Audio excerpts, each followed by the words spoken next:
እኔ የምለው የሆነ የፓሪስ የብረት ጭራሮ ሐውልት ፊት ለፊት ፎቶ እየተነሳችሁ ቫኬሽን በሚል ርዕስ የምትለቁብን አርቲዎች ግን አታርፉም? ሲጀመር እኮ ስራችሁ ራሱ ቫኬሽን ነው። የኮንሶን ዳገት ስታርሱ ወይ ድንጋይ ስትፈልጡ ከርማችሁ አሁን ትንሽ እፎይ ለማለት ወጣ ያላችሁ አታስመስሉ እንጂ ደሞ እኛን ለማስጎብኘት ተጠምዳችሁ የጉብኝቱ ጊዜ እንዳያልፍባችሁ ተረዱኝ። የቀና ብዙ ያወራል። ስሙማ የሰው ልጅ በመጀመሪያ እንዲያልፍለት ይታገላል። ሲያልፍለት ደግሞ ባላለፈላቸው ሰዎች ላይ ማነጀብ ይፈልጋል። የመጀመሪያው ፍላጎት መሰረታዊ ነው። የሁለተኛው ፍላጎት ግን ከንቱ የትንባሆ ጭስ እንደመከተል ነው። ባለፈው አንዱ ከበርቴ ዘማሪ ነው። በገጹ ላይ ብቅ እያለ ይህ መኪና መጥቶልኝ ይህ ህንጻ በቅሎልኝ በማለት ለዚህ ፍዳውን ለሚቆጥር ህዝብ ንብረቱን ያስቆጥራል። ከዚያ ኑሮ ያመነመናቸው ምዕመናን ነቀፋ ያወርዱበት ጀመር። እሱም በጣም ልቡ ተሰብሮ የሚከተለው መሰል ነገር ተናገረ። ሳልፈልግ ጌታ በበረከቱ ከሌሎች መርጦ ጎበኘኝ። እምቢ ማለት ነበረብኝ? የተተረፈረፈ በረከቱን በጸጋ መቀበል የጥፋተኛ ካስባለኝ አዎ ጥፋተኛ ነኝ። ተው ጎበዝ፣ ብዙ ኃላፊነትና ሥራ ያለበትን ጌታ የጉራችን ተባባሪ አናድርገው። እንደምትገምቱት እኔ መኪና የለኝም። እስከ ቅርብ ጊዜ ድረስ ገንዘብ አጠራቅሜ እገዛለሁ የሚል እቅድ ነበረኝ። አሁን የተጠራቀመ እቅድ እንጂ የተጠራቀመ ገንዘብ የለኝም እና ቅንጡ መኪና ያዘ ሰው ሳይ የሆነ እርምጃ መውሰድ ያምረኛል። አቅም ቢኖረኝ መስታወቱን በኮብልስቶን መከካት ወይም መኪና መግዛት የተሳናቸውን ሰዎች ሰብስቦ አስፋልቱን በአጣናና በሚጨስ ጎማ መዝጋት። ግን ይሄ እንደማይሆን አውቃለሁ። ባለፈው አንዱ የሆነ በብብቱ የሚከፈት በር ያለው ቴስላ መንገድ ዳር አቁሟል። አላፊ አግዳሚው መኪናውን እየዞረ እንደ ብርቅ ይሾፈዋል። አለ አይደል በምኒልክ ዘመን የመጀመሪያው የሰርኬስ ባቡር የመጣ ጊዜ የአዲስ አበባ ሕዝብ ግልብጥ ብሎ ከቦ ሲጎበኘው እንደነበረው አይነት። አጀቡ በረድ ሲል ጠጋልሁና መስታወቱን አንኳኳሁ። ጀለስ ራይድ ትሰራለህ? ጀሞ መሄድ ፈልጌ ነበር አሉት። ፊቱ ላይ ያየሁትን ንዴት ምን ብዬ ልግለጽላችሁ? ከሥራ ተባሮ ወደ ቤት ሲመጣ ሚስቱን ከውሽማዋ ጋር አልጋው ላይ አግኝቷት ሊደበድባት ሲሞክር በውሽማው የተደበደበ ሰው ንዴት። እንዲህ ያለ ንዴት ነው ያናደድኩት። ይህን ሳደርግ እንደ ምቀኛ ሳይሆን ለመላው ኢትዮጵያ እግረኞች እንደታገለ አርበኛ ራሴን ቆጥሬ በደስታ ወደ ቤት የገባሁ። ባለፈው ጎረቤት ሀገር ሲሄድ አንድ አጥብቄ የሚጀነጅናት ልጅ ሽቶ አምጣልኝ አለችኝ። ወር ቆይቼ ብመለስ አግብታ ጠበቀችኝ። ተናደድኩና ሽቶውን በመስኮት ልወረውረው ፈለግኩ። ግን አልፎ ያጅ ልፈነክት እችላለሁ ብዬ ስላሰብኩ በጥንቃቄ ያስቀመጥኩት። አንድ ቀን ለጓደኛዬ ለሙዝ አበረከትኩለት። ተቀብሎኝ ክዳኑን አሸተተና ይሄ እኮ የሴቶች ሽቶ ነው አለኝ። ታዲያ ምን ችግር አለ? የሴቶች ቀን ትቀባዋለህ አልኩት። ፍቅርና ፍቅረኛ ለታደላችሁ መልካም የፍቅር ቀን ይሁንላችሁ። አንድ ያድምጡኝማ። በቀደም የሆነ ሚዲያ ላይ አንዲት ሴት ቀርባ ስለ ውሻዋ ታወጋለች። ውሻዬ እንደዚህ አይነት ምግብ ትወዳለች፣ ውሻዬ ተጎድታብኝ ታማብኝ አይነት ነገር እያወራች ታለቅሳለች። አንዱ ከንግግሯ ትንሽ ቆርሶ ቲክቶክ ላይ ወዝፎታል። ከቪዲዮው ግርጌ ያለውን አስተያየት መስጫውን ቃኘት ሳደርገው ሴትዮይቱን አላስተረፏትም። እንዳትሸጥ እንዳትለወጥ ብቻ ሳይሆን እንዳትከራይ ያደርገው ዘልፈዋታል። ብንሄድ ይሻላል ከሚለው የቸከ የመነቸከ መፈክር ጀምሮ ጠገራ ስድቦችና ኦሪጂናል እርግማኖች ወርደውባታል። ውሻ የሌለው ሰው ፍቅርንና መፈቀርን አያውቅም ያለው ማን ነበር? ከውሻ ጋራ ከኖሩ ፈላስፎች አንዱ ዲዮጋን ወይም ሾፐንሃወር ሊሆን ይችላል። ብዙ የከተማችን ሰው ውሻ ማሳደግ የሚችልበት ሁኔታ የለውም። ስለዚህ የነቡችን ፍቅር ጣዕም አያውቀውም። የቤት እንስሳ የሚንከባከቡ ሰዎችን እንደ ቀበጥ እንጂ እንደ ጥሩ ሰው ለማየት ይቸግረዋል። ውሻዬን እንቁላል ጥብስ አበላታለሁ የሚል ነገር ስትሰማ የምትናደድ ሰው ችግርህ ምንድነው? ሲጀመር አሳዳሪው ከቻለ እንኳን እንቁላል ዕቁብ ቢያበላው ምን አገባ?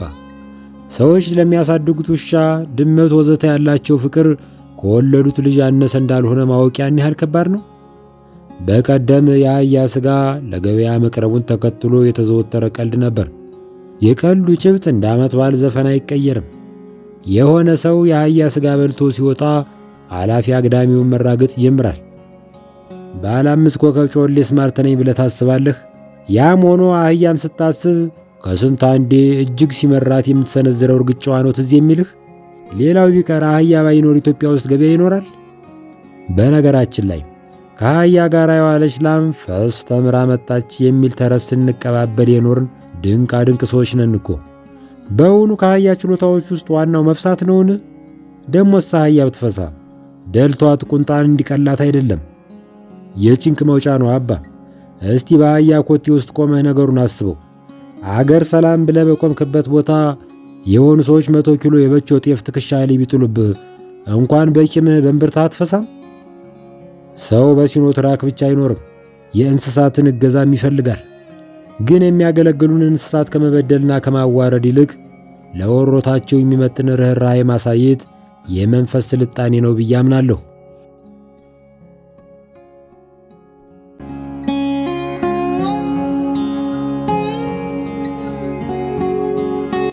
ድሮ ብላቴና ያለው የከተማችን ተወካይ ለመሆን ምርጫ የሚወዳደሩ ሰዎች ነበሩ። ከምረጡኝ ባዮች መካከል አንዱ ጋሽ በላይ ናቸው። ሕዝቡን ጠርተው ሰበሰቡትና ዘለግ ያለ ዲስኩር አቀረቡ። በመጨረሻ ምልክት የፈረስ ነው ሲሉ ከፊት የቆመ ጠብደል ጎረምሳ በጠብደል ድምፅ ጋሪ ንዳበት አላቸው። ሕዝቡ ከዳር እስከ ዳር በሳቅ አወካ። ጋሽ በላይም ደብሯቸው ራሳቸውን አጠፉ ስል ከሕዝብ እይታ ማለቴ ነው እንጂ ራሳቸውን ገደሉ ማለት አይደለም። ምን በወጣቸው ማንን ደስ ይበለው ብለው። ፈረንጆች ብዙም አይዋጥልኝ ባህልና የኑሮ ዘይቤ ያላቸው፣ ግን አንድ የምደነቅበት ባህል ባለቤት ናቸው። የሰዎችን የሥራ ውጤት ለማድነቅ ይጣጣራሉ። በሰው የኑሮ ምርጫ ውስጥ እምብዛም ጥልቅ አይሉም። ምርጫ ከሆነ ይመችህ ብሎ ለማለፍ ችግር የለባቸውም። እኛ በአብዛኛው እንሳደባለን። ስድቡ ወደኛ የተቃጣ እስካልሆነ ድረስ በስድብ እንዝናናለን። በፈጣሪ እናምናለን፣ ግን ደግሞ በፈጣሪ እጅ ሥራ ላይ እንዘባበታለን። በአካል ጉድለትና በመልክ ላይ ሙድ እንይዛለን። ሰዎች ደስ ያላቸውን ነገር ሲያደርጉ አይተን ማድነቅ ባንችል እንኳ አይተን ማለፍ ይቸግረናል። ቲክቶክ ላይ የሆኑ ፈረንጅ ጥንዶች በየቀኑ እየጨፈሩ ተቀርጸው ያጋራሉ። አድናቆት ይጎርፍላቸዋል። ውቦች እስቲ በገሌ ዘፈን ደግሞ ስሩልን የሚል አስተያየት ይቀርብላቸዋል። የአስተያየት መስጫው ለአመል ስድብ የለውም። በአንጻሩ በከተማችን አንዲት ታዋቂ ዘፋኝ ሴትዮ መድረክ ላይ ትወዛወዛለች። አስተያየት መስጫው በስድብ ጨቅይቷል። አንቺ ቁቢዳ ማሮጊት እንደ ዕድሜሽ ሁኚ፣ ምን ነው በመቁረቢያሽ ፈላብሽ ወዘተረፈ።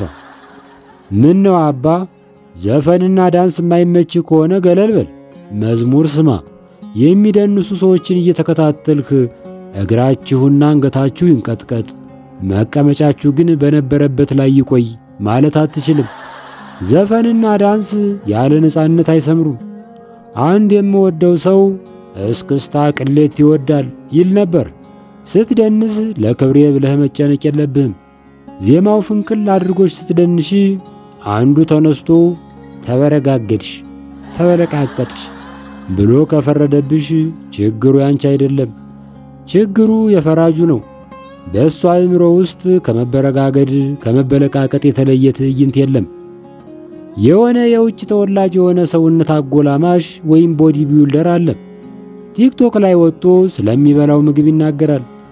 በቀን 7 እንቁላል እበላለሁ ብሎ ሲናገር በስድብ የመለሰለት የለም። ኮሌስትሮል አያስቸግርህም የሚል ጤነኛ ጥያቄ ያነሱ አሉ። በተመሳሳይ አንዱ የኛ ሀገር ቦዲ ቢልደር በቀን 4 እንቁላል እበላለሁ ብሎ ተናገረ። የመጀመሪያው አስተያየት መቼም ያንን ሁሉ እንቁላል ፈጅተ የምትፈሳው ፈስ የአንድ ቀበሌ ነዋሪ ያፈናቅላል ይላል። በቀደም ደግሞ አንዱ የሆነ ክለብ ውስጥ እየዘፈነ ነው።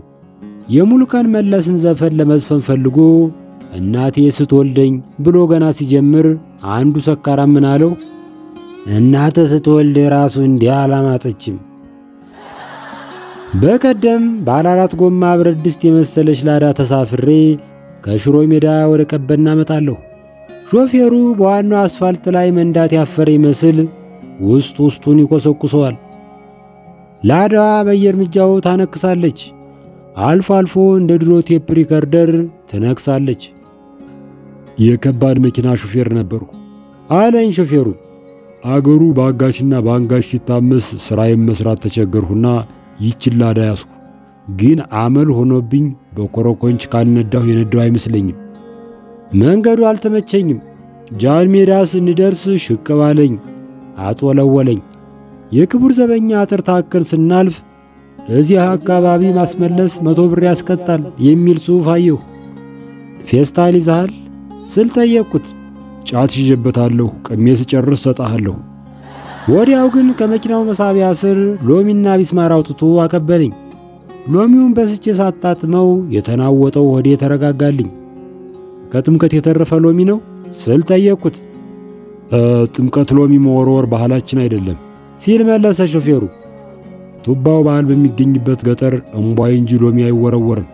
በነገራችን ላይ የከተማው ሰው ፍቅርና ትዳር የማይሰምርለት ጡር ስለማይፈራ ነው። ሲጀመር ምግብ ወርወረህ የምትጀምረው ፍቅር እንዴት ሊበረክት ይችላል? አንተ እንዴት ነው ያከበርከው ታዲያ አልሁት። እኔ እንደ መጥምቁ ዮሐንስ ነው ያከበርኩት። ያንበጣ ቆሎ በማር እያጣቀስ ቁርሴን በላሁ።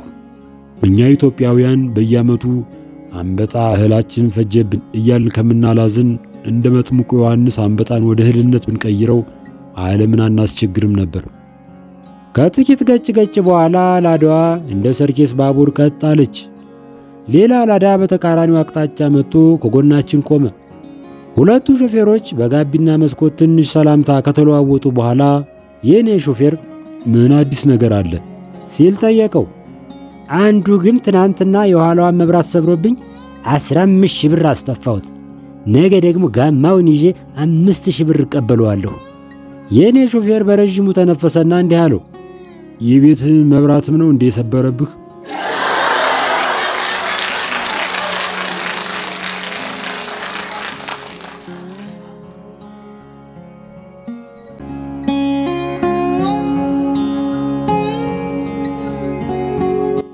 ትናንት ማታ በረንዳው ላይ ቁጭ ብለን ውስኪና የተልባ ጁስ እየጠጣን ስናወጋ ሙዑዝ እንዲህ አለ።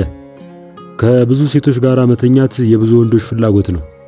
ወንድ ልጅ ቢቻለው ቢሰምርለት ቢቆምለት ከመላው ሔዋን ዘር ጋር ቢዳመር አይጠላም። በሆርሞኑ በደሙ ያለ ነገር ነው። የባዮሎጂ ስሪቱ እንዲያ ነው። ሸህ ቢሆን ቄስ፣ ሳይንቲስት ሆነ ግንበኛ ለውጥ የለውም። ወንድ ልጅ በአንድ ሴት የሚወሰነው ሁለተኛ አማራጭ ሲያጣ ነው። በእርግጥ ፍቅር የያዘው ወንድ በፍቅረኛው ሊወሰን ይችላል። የፍቅርን ኃይል አልክድም። ብዙ ሴቶችን መተኛት ለብዙዎቻችን የማይሰምር ህልም ነው። ስለዚህ የተሳካለትን ሰው እንቀናበታለን፣ እንጠምደዋለን። በአደባባይ ብናገኘው በግልምጫ እናፈርጠዋለን። በልባችንም እንዲህ እንብሰከሰካለን። እኔን የእንጦጦ ብርድ ሲከካኝ እያደረ እሱ ምን አባቱ ስለሆነ ነው እያማረጠ የሚበላው? ክርክሩ ላይ ድግም ታስሮ ካልሆነ በመልክ እንኳን ይበልጠዋለሁ። እንዲያውም እኔ ሳልቦንሰው አልቀርም። ይሄ ሻኛ ፊት መፈጠሩን ቢጣላ ካላደረኩት ወንድ አይደለሁም። ሴቶች አታራማሽ ወንድ ሲገጥማቸው የወንዶችን ያክል አይጨክኑበትም። እንዲያውም በሴት አውል የሚሳቡና የሚጠመዱ ሴቶች አይጠፉም። ይሁን እንጂ ብዙ ሴት የሚያንባባ ወንድ በአብዛኛው ሴት ዘንድ እንደ ቁም ነገር አይታይም። ልብን የሚያሳርፍ ባል፣ መከታ የሚሆን አባት መሆን አይችልማ። ንብረቱን፣ ትኩረቱን፣ ጊዜውን የትም ስለሚበትን ለዘለቄታ ለህይወት አጋርነት አይመርጡትም። ማህበረሰብ የቆመው የግለሰቡን እንዳሻው የመኖር ፍላጎት በመጨቆን መሆኑን አንርሳ።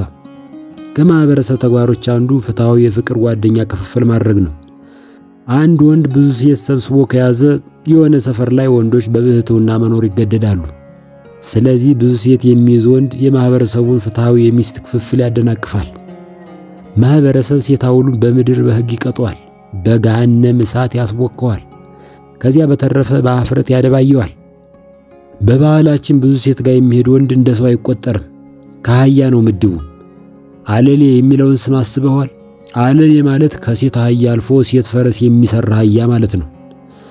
ስለዚህ በየትኛው ማህበረሰብ ውስጥ የተሳካላቸው መፍቀረ ሴት ወንዶች ደስታቸውን ላለማጣትና ደግሞ በማህበረሰብ በትር ላለመቀጣት በድብቅ በስውር በለሆሳስ ይራመዳሉ።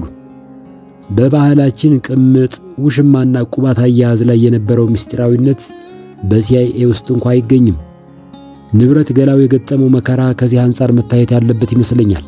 ማንም ስለ ንብረት ገላው ልጆችም ሆነ ስለ ልጆቹ እናት ደንታ ያለው አይመስለኝም። ስለ ራሱ ልጆች ደንታ ያለው አበሻ ምን ያህል ይሆናል? አጅሬ የተሸወደው ከብዙ ሴቶች ጋር ይተኛ እንደነበር በአደባባይ ሲናዘዝ ነው። እግዚአብሔር ይቅር ቢለው እኛ ይቅር አንለው። ቦታ ብንቀይር ምን ይመስላል? ርዕስም ብንቀይር ደስ ይለኛል። በቀደም አንድ የተባረከ ዜጋ የዶሮ በሽታ ገብቷል የሚል ወሬ ነስቶ የእንቁላልን ዋጋ ቁልቁል ወሰደው። አጋጣሚውን ለመጠቀም ሞከርኩ። የቤት ሰራተኛዬ ዛሬ ምን ይሰራልህ ስትለኝ ቆንጆ ሽሮን ተክትኪልኝና አንድ 5 የተቀቀለ እንቁላል ጣል አድርጊበት እላታለሁ። ከጥቂት ቀናት በኋላ የሆነ ክሊኒክ ምርመራ አደረኩ። ኮሌስትሮል ውጤቱን ሲመለከቱ ዶክተሮችና ነርሶች ተሰብስበው ተላቀሱ። የክሊኒኩ ዘበኛ ግን አይዞህ በረሃብ ሞተ ከምትባል በኮሌስትሮል ብዛት ሞተ ብትባል ለስምህ ጥሩ ነው በማለት አጽናናኝ። በማግስቱ እዚያ 22 ማዞሪያ ቺቺኒያ በሚገኘው ጂም ቤት ፊትነስ ዳንሲንግ ተመዘገብኩና መስራት ጀመርኩ። ምንድነው የምታደርጉት አለኝ ሙዝ መስራት መጀመሪያን የነገርኩት ቀን። በጋራ እንወዛወዛለን እንደንሳለን። ዓላማው ክብደት ለመቀነስ ይጠቅማል። ሙዝ መሳቅ ጀመረ። ምን ያስቃል? በውዝዋዜ መክሳት ቢቻል ኖሮ ሰማይ በለው ይከሳ ነበር። ተው ተስፋ አታስቆርጠኝ፣ በውዝዋዜው ቀጥል። የወረቀቱ ዋጋ ስለተወደደ ከዚህ በኋላ በደራሲነት መኖር ይከብዳል። ስለዚህ ተጠባባቂ ሙያ ይዞ መገኘትን አልጠላሁትም። በሐሳቤ በቅርቡ ሀገር ፍቅር ቲያትር የቅጥር ቃለ መጠይቅ ሳደርግ ታየኝ። ቃለ መጠይቅ አድራጊው የውዝዋዜ ልምድ አለህ ሲለኝ የሚከተለውን ምነግረው ይመስለኛል። ድሮ ጎረምሳ ያለው ባልተጠራሁበት ሰርግ የመታደብ ልምድ ነበረኝ። ተበልቶ ተጠጥቶ ሲያበቃ እስቲ አምጣው የደሙን ሸማ የሚል ዘፈን አየሩን ይሞላዋል። እንግጣ ወይም ጭፈራ ይጀመራል። ሴቶች ጠልሰሙና ድሪው ደረታቸው ላይ እስኪነጥር ድረስ ይንቀጠቀጣሉ። ወንዶች ይውረገረጋሉ። ድንገት ያ ልጅ መጣ በውቄ መጣ ይባላል። እስክስታ መቺዎች እስክስታውን አቁመው አንገታቸውን ደፋ አድርገው ማጨብጨብ ይጀምራሉ። ባልቴቶች ሰፋ አርጉለት እያሉ መለፈፍ ይጀምራሉ። አረጋውያኑ በበኩላቸው አሄ ዳሱን ካላፈረስንለት በቀር አስፍተን አንችለውም ብለው ይተክዛሉ። እጀምራለሁ። እርግፍ እላለሁ። ክንዴ ቫይብሬተር ሞር ላይ እንዳለ ኖኪያ ሞባይል ሳያቋርጥ ይንቀጠቀጣል። ደረቴ እንደ ፉዬ ገላ ይገላበጣል። መላው ዳሞት ድፍን ጎጃም በውኑ የልጅ አጥንት አለውን በማለት ይደነቃል። ወዲያው ካጥንትም ብርቱ አጥንት እንዳለኝ ማረጋገጥ የፈለኩ ይመስል በእግሬ ወለሉን መደለቅ ጀምራለሁ። እንዲያውም የሆነ ጊዜ ላይ መሬቱን በኃይል ደጋግሜ ከመደለቄ የተነሳ ውሃ ፈለቀ። በውሃው እንደ አትሌት ፊቴን አረጣጥቤ እስክስታውን ቀጠልኩ። ቃለ መጠይቅ አድራጊው አድምጦኝ ሲያበቃ ወደ ቤት መሄድ ትችላለህ፣ በቀደዳ ዘርፍ ክፍት የሥራ ማስታወቂያ ስናወጣ እንጠራሃለን።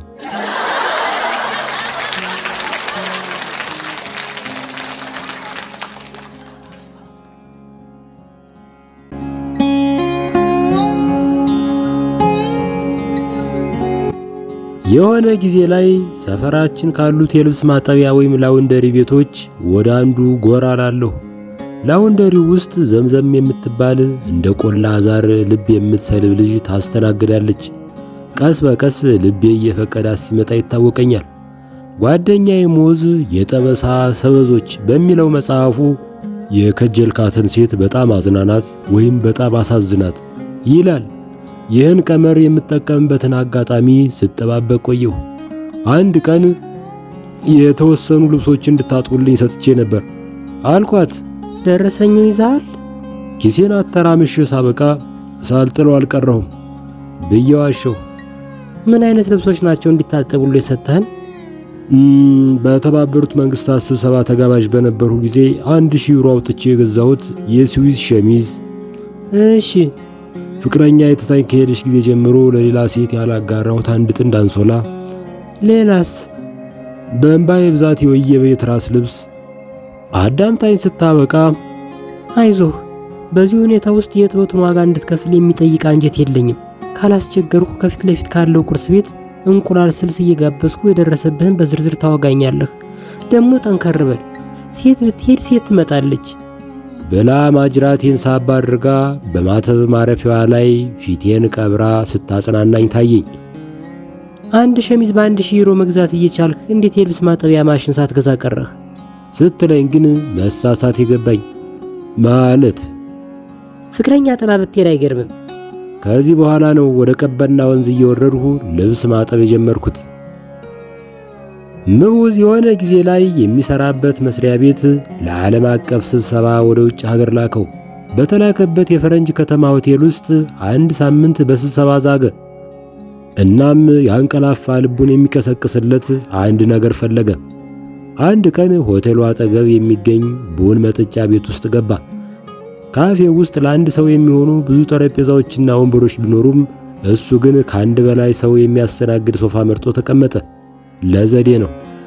ብዙም ሳይቆይ አንዲት ብስሌ ኮክ ፍሬ መሰለ ፊት ያላት ፈረንጅ ጠረጴዛውን ተጋራችው። ዓይንና ጥርስምባ የእግዚአብሔር ሥራ ነው። ግርም ያደረገው የአፍንጫዋ ጌጥ ነው። በሁለቱ የአፍንጫዋ ቀዳዳዎች የሰካችው ቀለበት የወርቅ ነስር ይመስላል።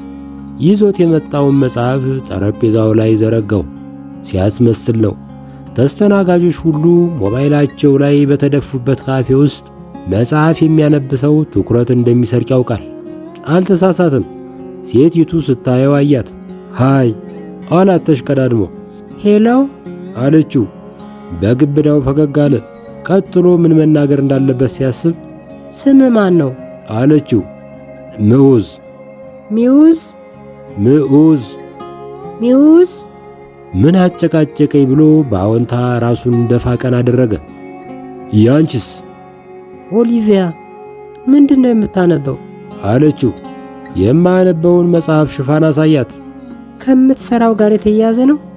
ራሱን ባሉታ ነቀነቀ። I am stranger here. I am alone. So reading is the antidote for my loneliness. አላት። ለአገሩ እንግዳ ነኝ፣ ብቸኛም ነኝ። ንባብ የብቸኝነት የማርከሻ ነው ለማለት ፈልጎ ነው። አንገቷን ዘመም አድርጋ በርህራሄ ተመለከተችው። ተከዘች። አንጀቷን እንደበላው እርግጠኛ ሆነ። ሂደቱን ያውቀዋል። መጀመሪያ አንጀቷን ይበላታል፣ ከዚያ ወርዶ ይበላታል። ድሮ ወንዶች ሴቶችን የሚማርኩበት ዋና መሳሪያ ጉልቤነት ነበር። ምክንያቱ ግልጽ ነው። ጉልበት ያለው ወንድ ቤቱንና ልጆቹን ከዱር አራዊትና ከቀማኛ ይጠብቃል። አድኖ ካልሆነም ዘርፎ አምጥቶ ጫጩቶቹን ይቀልባል። ሚስቱን ከደፋሪ ይታደጋል። በጣም አማላዊ ወንድ ጉልበተኛ ወይም ጉልበተኛ ጭፍራ ያለው ነው። ሴቶች ቀይ ሆኖ ተወልዶ በጠባሳና በሰንበር ብዛት የጠየመ ወንድ ሲያዩ ልባቸው ወከኪል ነበር። ሴቶች ለደካማና ለፈሪ ልባቸው እንደማይደነግጥ የሚያውቁ አያቶቻችን ብርቱና ጀግና ለመሆን ይጥራሉ።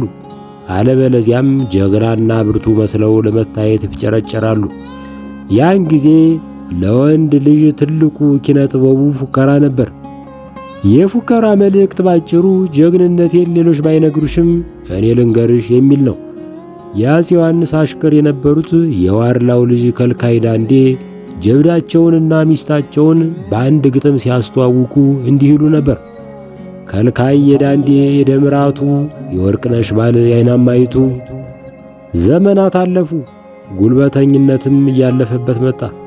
ቤትህን ዘበኛ ይጠብቅልሃል፣ ልጅህንም መዋዕለ ሕፃናት ይጠብቅልሃል፣ ንብረትህን ባንክ ይጠብቅልሃል፣ ፖሊስም አንተን ይጠብቅሃል። ጉልበት ምን አባህ ያደርግልሃል? የግለሰቡ ጉልበት ነፈሰበት፣ መስህቡን አጣ። ሕግና ገንዘብ ጉልቤነትን ከጥቅም ውጭ አደረጉት እና ወንዶች ዘመኑን የሚመጥን በአይነቱ ለየት ያለ ሴት ማማለያ መፈብረክ እንዳለባቸው ተገነዘቡ። የሴቶችን ደካማ ጎን ማጥናት ጀመሩ። ሴቶች በእናትነት ገጻቸው ለሕፃን ይራራሉ። ስለዚህ ወንዶች እንደ ሕፃን አቅመቢስ አሳዛኝ ምስኪን ሆነው ቀረቡ። ባጭሩ አንጀት መብላትን ፈሊጥ አደረጉት።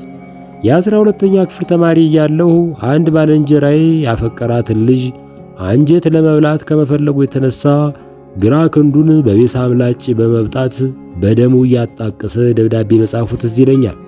አያቱ ፍቅረኛቸውን ለማማለል በጠላታቸው ደም የተነከረ ሸማ ልከውላት ይሆናል። አንጀት መብላት በያና በይህ ትውልድ ጅንጀና ውስጥ ያለውን ቦታ ለመረዳት ባለፉት 40 ዓመታት ዝነኛ የነበሩ ዘፋኞችን ግጥም ማየት ይበቃል። ምነው ባደረገኝ የደጅሽን አፈር አንቺ ስትረግጭኝ እኔ እንድንፈራፈር ሙሉቀን መለሰ። ቆዳዬ ተገፎ ይሁንልሽ ጫማ አጥንቴ የሚደገም ላንቺ ከተስማማ ዓለማየሁ እሸቴ። እኔ ልሁን እንጂ የማልጠቅም ርካሽ ምንም ጊዜ ቢሆን አንቺን ክፉ አይንካሽ ጥላሁን ገሰሰ። ድህነት ሆነና ደልቶኝ ባላኮራሽ እምባያጣም አይኔ ላዘን ለመከራሽ ሙሉጌታ ተስፋዬ አበበ ተካ። ባይተዋር አረግሽኝ ዘመድ አሳጣሽኝ አላሳዝንሽም ወይ አስናቀ ገብረየስ። ከትናንት ወዲያ አንድ ጓደኛዬ ለልጁ ልደት ጠራኝ። ቤቱ ስደርስ ከማላውቃቸው እንግዶች ጋር አደነበኝ። ሁለት አረጋዊ ባልና ሚስት ከወጣት ልጃቸው ጋር ጎን ለጎን ተቀምጠዋል። ልጅቷ እንደ አበባ ማስቀመጫ ብርጭቆ ጥድት ያለች ናት። ከልጅቷ አጠገብ አንድ ጎልማሳ ተጎልቷል። ሰውየው መልከ መልካም ነው። ጢሙን ደግሞ ከጎን በቅርጽ አሳድጎታል። የድሮ የባቢሎን ንጉሥ ይመስላል። ልጅቱን ክፉኛ እንደከጀላት ያስታውቃል። ትኩረቷን ለማግኘት ሲጥመለመል አየዋለሁ። የልጅቷ አባትና እናት አንዳንድ ጥያቄ ጠየቁኝ። በዋዛ መለስኩ። እናትየው በረጅም ሳቅ ተባበሩኝ። አባትየው ተው እባክህ በሳቅ እንዳትገድለን ሲሉኝ በነፍስ ግድያ እንዳልጠየቅ ብዬ ጨዋታዬን ገታሁ። ጎልማሳው ግን በሳቁ ውስጥ አልተሳተፈም። በብዙ ቁጣ በብዙ መከፋት ሲያፈጥብኝ ከቆየ በኋላ እንዲህ አጭር አትመስለኝም ነበር የሚል ቃል ሰነዘረ። አጭር ነኝ ብዬ አላስብም በማለት ተፈጥሮዬን አስተባበልኩ። ምንድነኝ ብለህ ነው የምታስበው? አለ ጎልማሳው። በቁመት ቀዳማዊ ኃይለ ሥላሴ ጋር እኩያ ነን እና ብዙ ጊዜ ራሴን ንጉሥ አከል ወይም ኪንግ ሳይዝድ ብዬ ነው የምጠራው። አባትየው በመልሴ በጣም ተደነቁና 5,000 ብር ሸለሙኝ። ልጅቷ ፈገግ አለችልኝ። አግብተሃል አሉኝ እናቲቱ። አላገባሁም አልኩኝ ቀልጠፍ ብዬ። መንግሥት ካልመደበላቸው በቀር አጭሮች ከየት አምጥተው ያገባሉ? አለ ጎልማሳው። ልክ ነው፣ ሴቶች አስቀድመው የሚያዩት ረጅም ወንድ ነው ብዬ ጀመርኩ።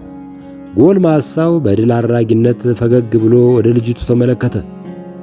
በዚህ ምክንያት አጭር ወንዶች የሴቶችን ቀልብ ለመግዛት መላ ለመፍጠር ይገደዳሉ። ወይ አሪፍ ፈላስፋ፣ አሪፍ ሙዚቀኛ፣ ወይ አሪፍ አትሌት፣ ወይ አሪፍ ሐሳብ አፍላቂ፣ ወይ አሪፍ ባለሀብት ለመሆን ይታገላሉ። አጭር ወንዶች የሴቲቱን ቀልብ ለመሳብ የፈጠሯቸው ጸጋዎች አንዳንዶቹ ስልጣኔ ማድመቂያ ለመሆን በቅተዋል። ረጅም ሸበላ ወንድ በተፈጥሮ ስለሚረካ ሴቲቱ መጣ እስክትወድቅለት ይጠብቃል። አጭር ወንድ ግን የጅንጀና ጥበብን ፈልስፏል። ዞሮ ዞሮ ረጃጅሞች የሚበሉት ራት ከአጭሮች የተረፈውን ነው በማለት ዲስኩሬን ዘጋሁት። ሰውየው በጣም ተናደደ። ሳይደበድበኝ ጨዋታውን ወደ ሰሞኑ ፖለቲካ ዞርኩት። አረጋዊውና ሚስቲቱ እስራኤልን ሲደግፉ፣ ልጅቱ ደግሞ የፍልስጤም ተቆርቋሪ መሆናቸውን ተገነዘቡ። የኔን ሐሳብ ጠየቁኝ። ኢትዮጵያዊ ጎራ ለይቶ የሚነታረክበት ምክንያት አይገባኝም። አበሻ ቢችል አስታራቂ ባይችል ተመልካች መሆን ነው ያለበት። እኛ እኮ የምዕራባውያንንና የአረቦችን ባህል እኩል በሚባል ደረጃ የወረስን ሕዝብ ነን አልኩ። የሰለሞንና የማክዳን ታሪክ አላነበብህም መሰል አሉኝ አባትየው ለሽልማት የሰጡኝን 5,000 ብር መልሰው እየወሰዱ። የሰለሞንና የማክዳ ታሪክ ከእስራኤል ጋር ያለንን ዝምድና የሚተርክ መጽሐፍ ነው፣ ግን ከአረበኛ የተተረጎመ መጽሐፍ መሆኑንም አንርሳ ካልኩ በኋላ ወደ ጎልማሳው ዙሬ በዚህ ጉዳይ አንተ ምን ታስባለህ አልኩት። እኔ ፖለቲካ ላይ የለሁበትም። እልል ያልኩ ዘመናዊ ጫማ ነጋዴ ነኝ። ከጥቂት ዝምታ በኋላ ይችን አስከተለ። ረጅም ተረከዝ ያለው ጫማ ስትፈልግ ወደ ሱቄ ጎራ ማለት ትችላለህ።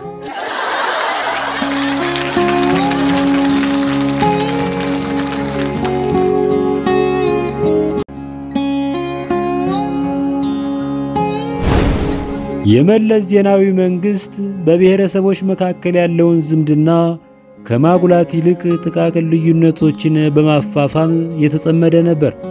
ያም ሆኖ መለስ በፍላጎቱ አምሳል የበወዛትን አገር ከሞላ ጎደል የማስተዳደር አቅምና ቁርጠኝነት ነበረው። ኢትዮጵያ ከሞላ ጎደል ሰላምና መረጋጋት ነበራት። ብሔራዊ ቲያትር ወያኔ ላይ ሙድ ይዤ በማግስቱ ትግራይ ተጉዤ እስከ አዲግራት ድረስ ስንሸራሸር ንቤን እሽ ያላልነበረም። የአባይን ሸለቆ በእኩለ ሌሊት በዶፍ ዝናብ ሳይቀር ስመላለስበት ጫፌን የነካኝ አልነበረም። ከወለጋና ከባሌ በቀር ያልጎበኘሁት የኦሮሚያ ክፍል አልነበረም። ደቡብማ አማራጭ ቤቴ ነበር ማለት ይቻላል። አሁን ይሄ ሁሉ ቅንጦት ነው። አዲስ አበባ ቀበና እየኖርኩ የካ ተራራን ለመውጣት ስጋት አለብኝ። አንዳንድ ጓደኞቼ በውቄ እስኪ ወጣ ብለን የሆነ ቦታ እንጎብኝ ሲሉኝ የተባረከ ይሁንላችሁ፣ እኔማ ቅድም በዩቲዩብ ላይ ጎበኘው ብዬ እጥፍላለሁ። ዛሬ ከአዲስ አበባ ተነስተህ ሶደሬ መድረስ ጭንቅ ነው። ይህ በእንዲህ እያለ ቀይ ባህርን በቱቦ እንስበዋለን እያለ የሚተረተር ምሁር መሳይ ሚዲያውን ወርሶት ታያለህ። ሽፍታ ድሮ ቀረ የምንልበት ዘመን ላይ ደረስን እኮ። የድሮ ሽፍታ መንገድ ላይ ያስቆምህና ገንዘብ ይጠይቃል። የሚስትህ ከሰልና የልጆች ሸንኮራ መግዣ አስቀርቶ ሌላውን ይቀበልሃል። ከሌለህ እስክስታ እንድትመታለት ይጠይቃል። እስክስታ ትወርድለታለህ። በሽፍታ ምክንያት የውዝዋዜ ተሰጧቸውን ያገኙ ሹፌሮች ጥቂት አልነበሩም። እዚህ ላይ አንድ ጓደኛ የነገረኝን ታሪክ ላቃምሳችሁ ወደድኩ። የሆነ ጊዜ ላይ አንዱ ሹፌር በባለ ተሳቢ መኪና ቢራ ጭኖ አባይን ለማቋረጥ ሲሞክር ሽፍቶች አስቆሙትና በበቅሎ ሸኝተውት መኪናውን ይወርሱታል። ከዚያ መኪናው ተሳቢ ላይ ወጥተው ቢራቸውን ከሳጥኑ እየመጀረቱ ሲጠጡ አመሹ። አመሻሽ ላይ እስቲ አሁን ደግሞ ቤትን ቀይር ብለው ጋቢና ገብተው መጠጣት ጀመሩ።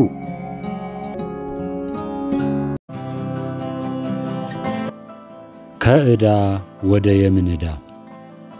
ጋሻው አዳል የተባለ የምወደው የቆየ ዘፋኝ እንዲህ የምትል ዝነኛ ዘፈን አለችው። ማለዳ ማለዳ ማለዳ መተሽ ማለዳ መተሽ እኔን ሳታገኝ ትመለሻለሽ። ዘፈኑን በሰማው ቁጥር ጋሻውን እንዲለዋለሁ፣ አባ በማለዳ የት ሄደህ ነው የማታገኝህ? ውስጥ የበቀለውን ችግኝ ስታጠጣ አምሽተህ በዛው መንገድ ላይ የመሰረት ድንጋይ ተንተርሰህ አድረህ ነው እለዋለሁ። ሳስበው ጋሻው ይህን ዘፈን የዘፈነው ለፍቅረኛው ሳይሆን ለአበዳሪው ይመስለኛል። ብድር ስል ምን ትዝ አለኝ መሰላችሁ? ኢትዮጵያ ብድር መመለስ ከተሳናቸው አገሮች አንዷ ሆና እንደተመደበች ሰማችሁ አይደል? የሚደንቅ እኮ ነው። ባለፈው የአሜሪካና የአውሮፓ አበዳሪዎች ከኢትዮጵያ ግምጃ ቤት ኃላፊ ጋር ተገናኝተው በጠረጴዛ ዙሪያና በጠረጴዛ ስር ተወያይተው ነበር። በቦታው ተገኝቼ እንደታዘብኩት ውይይቱ ይህን ይመስላል። የአሜሪካው ዕዳችንን መች ነው የምትከፍሉን? የኢትዮጵያው የምን ዕዳ? የአውሮፓው በቢሊዮን ዶላር የሚገመት ገንዘብ እንዳበደርናችሁ ረሳችሁት እንዴ? የኢትዮጵያው ሥራ ስለሚበዛ እንረሳለን። የአሜሪካው እስኪ መፎጋገሩን ትተን በግልጽ እናውራ፣ በኢኮኖሚ ደረጃ የት ላይ ነው የምትገኙት? የኢትዮጵያው ማለት የአውሮፓው እርሙን የበላ ድሃ ናችሁ ወይስ ቀን የሚወጣለት ድሃ ናችሁ? የኢትዮጵያው የሰው ሀብት አለን 150 ሚሊዮን ደርሰናል። ጠባይ ካላችሁ 50 ሚሊዮኑን ሕዝብ ልንለግሳችሁ እንችላለን።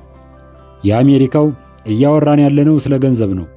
የኢትዮጵያው እንዳታባክኑት እኛው ጋር ይቀመጥላችሁ ብለን ነው እንጂ ገንዘቡም ቢሆን አለ። የአውሮፓው ሌላው ቢቀር ወለዱን ክፈሉ። የኢትዮጵያው ለጊዜው አየር ወለድ እንጂ ወለድ አላዘጋጀንም። የአሜሪካው ሌላ ምን መፍትሄ ይኖራል? የኢትዮጵያው ጥቂት የእፎይታ ጊዜ ይስጡን። የአውሮፓው ምን ያህል ጊዜ?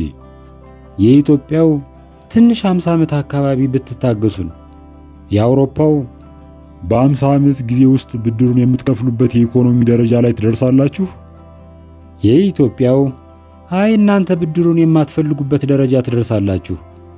የአሜሪካው ከዛሬ ጀምሮ ከዛምቢያና ከጋና ቀጥሎ መበደር ከማይችሉ አገሮች ጎን ተመድባችኋል።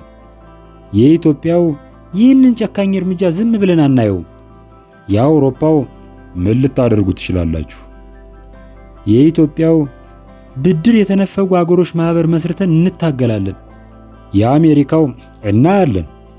እዚህ ላይ የኢትዮጵያው በንዴት ተሰናብቶ ከሄደ በኋላ እንደገና ተመልሶ መጣና አንድ የመጨረሻ ጥያቄ ነበረኝ አለ። ሁለቱ ኃያላን ምንድነው አሉት። የኢትዮጵያው ዛምቢያን አስይዘን መበደር አንችልም?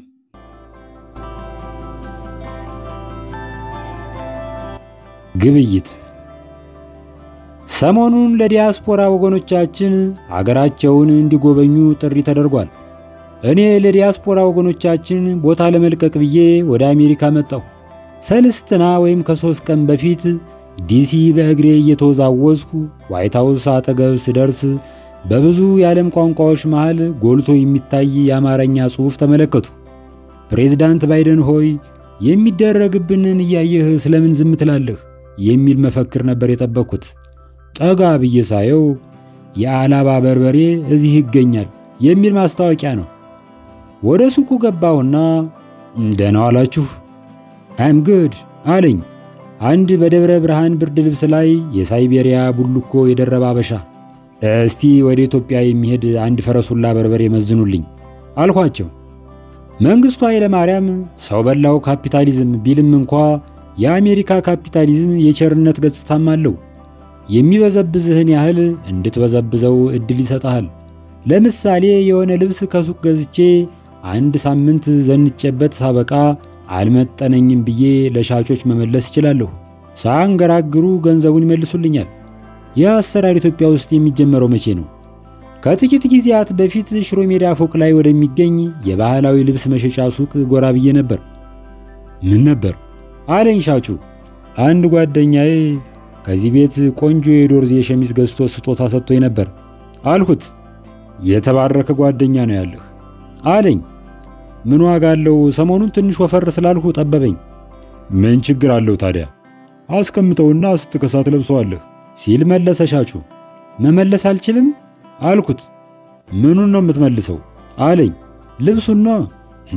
ያንተን አንጋፋ ላብ የጠገበ ልብስ ተቀብዬ ልሸጠው ነው ወይስ ሙዚየም ላስቀምጠው? ሰውየው አንባረቀብኝ።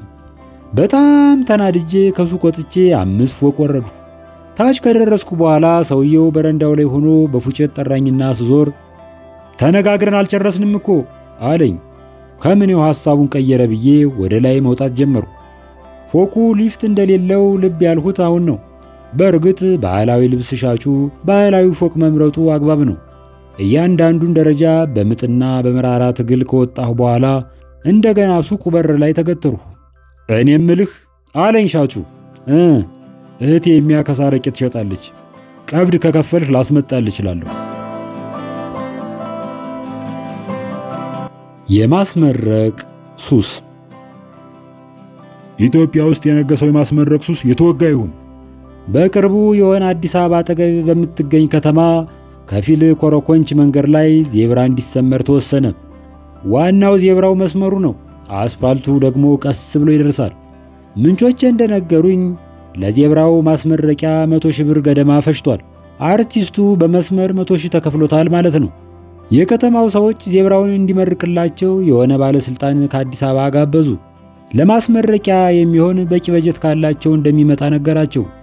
የምርቃቱ ስነ ስርዓት የተጀመረው ባለስልጣኑ ከህዝቡና ከትራፊክ ፖሊሶች ጋር ሆነው ዜብራ መስመሩን በማቋረጥ ነው። በቪዲዮ ላይ እንዳየሁት ከሆነ ባለስልጣኑ ዜብራውን እስከ መጨረሻ ተራምዶ የመጨረስ ትዕግስት አልነበረውም። መሃል ላይ ሲደርስ በቆረጣ ወደ መኪናው ገብቶ ሊቆሰቁሰው ሲል ትንሽ ንግግር ቢጤ እንኳን አያደርጉም አለው ህዝቡ። በቀጣዩ ከተማ የሚገኝ ጎሚስታ ስለማስመርቅ ቸኩላለሁ አላቸው። ያሳዝናል፣ እኛማ በሬ ለማረድም ተዘጋጅተን ነበር አሉት። በሬውን ለማረድ አትቸገሩ አሉ ባለስልጣኑ። ከኋላ ጫኑት።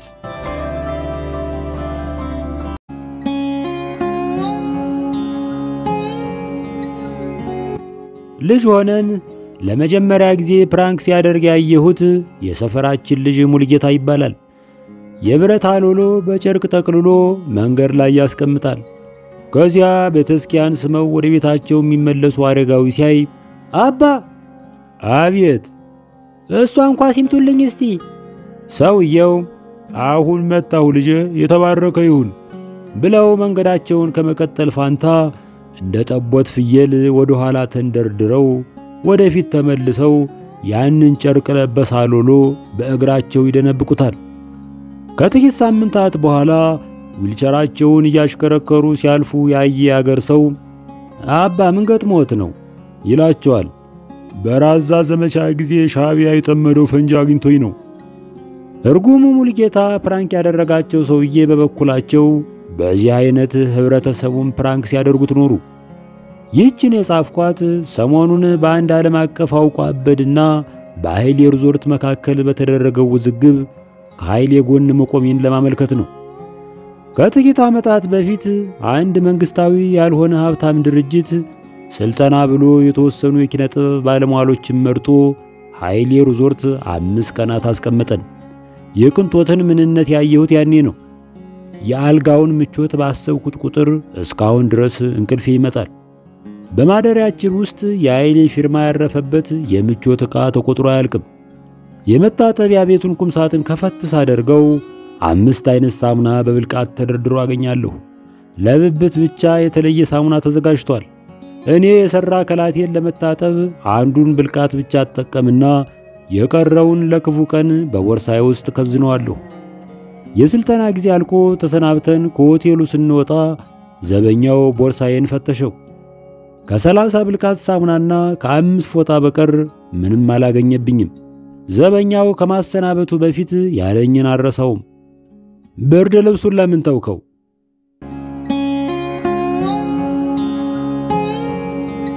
አድምጡኝማ። ድሮ ዩኒቨርሲቲ ተመርቄ ሥራ በተያረረብኝ ጊዜ የሆነ ምግብ ቤት ገብቼ ቋንጣ ፍርፍር አዝዛለሁ። በልቼ ሂሳብ ስጠየቅ ቦርሳዬን ረስቼ ምናምን የሚል ሰበብ እደረድራለሁ። አስተናጋጆች ወደ ጓዳ ወስደው እንጨት ያስፈልጡኛል። ሸኮና መቀቀል የሚችል እንጨት ፈልጬ እንደጨረስኩ አሁን መሄድ ትችላለህ እባላለሁ። እኔ ግን አልሄድም። ከምግቡ ያገኘሁት ኢነርጂ የተተረፈረፈ ስለሆነ በወዶ ገብነት ጌሾ ወቅጣለሁ። እንደ ስፓይደርማን ሲኖትራክ ላይ በፍጥነት እየወጣሁ 1 ደርዘን የቢራ ሳጥን አወርዳለሁ። የምግብ ቤቱ ባለቤት በጉልበቴ ተከይፎ ሥራ ይቀጥረኛል። በአጭር ጊዜ ውስጥ ከወንጀለኝነት ወደ ወዛደርነት እሸጋገራለሁ። የሚደንቅ ነው። ያን የመሰለ ጊዜ እንደዋዛ ቀረ። በቀደም የሆነ አሳ ቤት ገብቼ አሳ ክትፎ አዘዝኩ። ትንሽ ቆይቶ አስተናጋጁ በጎድጓዳ ሳህን የሆነ ነገር አምጥቶ ጠረጴዛ ላይ ጎለተው። ጀለስ እኔ እኮ ያዘዝኩት የአሳ ክትፎ ነው አልኩት። ታዲያ ይሄ ምንድነው? አለ አስተናጋጁ። ይሄማ የአሳ መረቅ የተርከፈከፈበት የሽንኩርት ክትፎ ነው። አስተናጋጁ ዞሮ ሊራመድ ሲቃጣ ማኔጀሩን ጥራልኝ አልኩት። ማኔጀሩን ለማስጠራት 50 ብር ያስጨምራል ሲል መለሰ። በመጨረሻ ማኔጀሩ ተጠርቶ ሲመጣ ምግቡን በማሻሻል ፋንታ አጥብቆ ወቀሰኝ። ምን ነው ቦቄ፣ ትልቅ ሰው አይደለህም እንዴ? አገሪቱ የተወሳሰበ ችግር ላይ ናት። የህዝብ ድምፅ ትሆናለህ ብለን ስናስብ አንተ በምግብ መጠን ዙሪያ ትከራከራለህ? ነውር አይደለም እንዴ? እኔም መለስኩ። ጀለስ የህዝብ ድምፅ ለመሆንም እኮ በደንብ መብላት ያስፈልገኛል። ካልበላሁ የህዝብ ሹክሹክታ እንጂ የህዝብ ድምፅ መሆን አልችልም አልኩት። የቀረበውን እንደምን ቀማምሼ እንደጨረስኩ አስተናጋጁ መጣና ተከፍሏል አለኝ። ከፋዩ ሰውዬ ወንበር ስቦ አጠገቤ ከተቀመጠ በኋላ መጨረሻ ላይ የሰራው ጭውውት ግን ብሎ ጀምሮ 50 ደቂቃ ማሮተችኝ። አስተናጋጅ ገንዘቡን መልስለት ብዬ ጮህ። ለምን አለ ከፋዩ። የ400 ብር ጋብዘህ የ3,000 ብር እንድትተቸኝ አልፈቅድም። የወሎ መንፈስ አድናቂ ነኝ። ስለ ወሎ ሲነሳ ይህች ወግ ትዝ ትለኛለች። አንድ ሸህና አንድ ቄስ ወደ መስጊድ እየሄዱ ነው። ምንም አገሩ ወሎ ቢሆን ቄስና ሸህ በአንድ ላይ ወደ መስጊድ ሊሄዱ አይችሉም ልትሉኝ ትችላላችሁ። እሺ በቃ ቄሱ ሼሁን ወደ መስጊድ እየሸኘው ነው። እንዲያው ምን አጨቃጨቀኝ?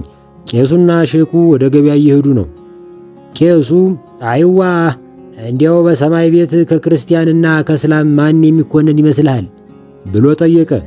ሼሁ ትንሽ ካሰበ በኋላ እንጃ ብቻ ተሁለት አንዱ አሩን የሚበላ ይመስለኛል ብሎ መለሰ። በተወሳሰበው ማህበራዊ ህይወታችን ውስጥ የኔ መንገድ ብቻ ነው መዳኛ ብለው የሚያምኑ ሰዎችን ያህል አደገኛ የለም። እንጃ ይመስለኛል የሚሉና ለሌላው ዕድል የሚሰጡ በእውቀታቸው ላይ ትንሽ ጥርጣሬ ነስነስ የሚያደርጉ ሰዎች ይስማሙኛል። አሁን መፈላሰፉን ትቼ ልዝብ ላውጋ። ስሙኝማ፣ የድሮ ሰው ብዙ ጊዜ ሐቀኛ ነው። ልክ ቀደድ ካለ ግን ቀደዳውን የልብስ ሰፊዎች ማህበር ራሱ ተባብሮ አይሰፋውም።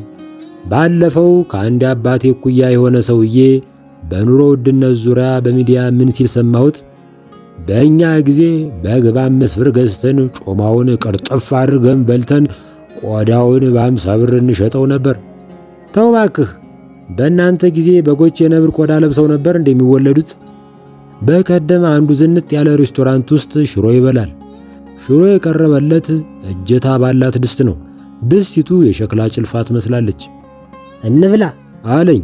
ሌላ ጊዜ የተማረከ ይሁን ብዬ አልፍ ነበር። ያን ቀን ግን እሺ ብዬ የሸሚዜን እጅጌ ሰብሰብ ሳረግ መጀመሪያ እጅህን ብትታጠብ አይሻልም? አለኝ ንዴትና ተማጽኖ በተቀላቀለበት ድምፅ። መታጠቢያው የት ጋ ነው አልሁት። ከሬስቶራንቱ ትወጣና አስፋልቱን በዝግታና በትዕግስት አቋርጣለህ። ከፊት ለፊት ካለው ሕንፃ 4ኛ ፎቅ ላይ አሪፍ መታጠቢያ ቤት ታገኛለህ። ከአስፋልቱ ፊት ለፊት ያለው ሕንፃ እኮ ተሰርቶ አልተጠናቀቀም አልሁት። ግድ የለም አስፋልቱን እስክታቋርጥ ያጠናቅቁታል። እሺ እዛ ገብቼ ታጥቤስ? ታጥበህ ወደ ቤት ሂድ። የኑሮ ውድነት ሰውን ስስት ብቻ ሳይሆን ብስጭትም ለቆበታል። ሰልስትና ወይም ከ3 ቀን በፊት የሆነ ክለብ ውስጥ አንዱ ጎጃመኛ ሲዘፍን ታዳሚው ጸጥ ብሎ ያዳምጣል። እኔ ነሸጥ አድርጎኝ ከወንበር የተነስቼ ክንዶችን ፈርከክ አድርጌ መንቀጥቀጥ ጀመሩ።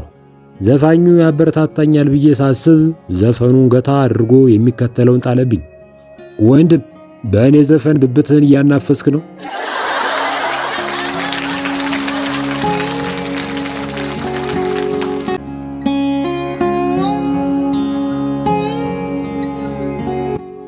ትናንትና ከካዛንቺስ ሐዋሬ ሚኒባስ ተሳፍሬ ሲሄድ አጠገቤ የተቀመጠው ተሳፋሪ ክፉኛ ይታከከኛል።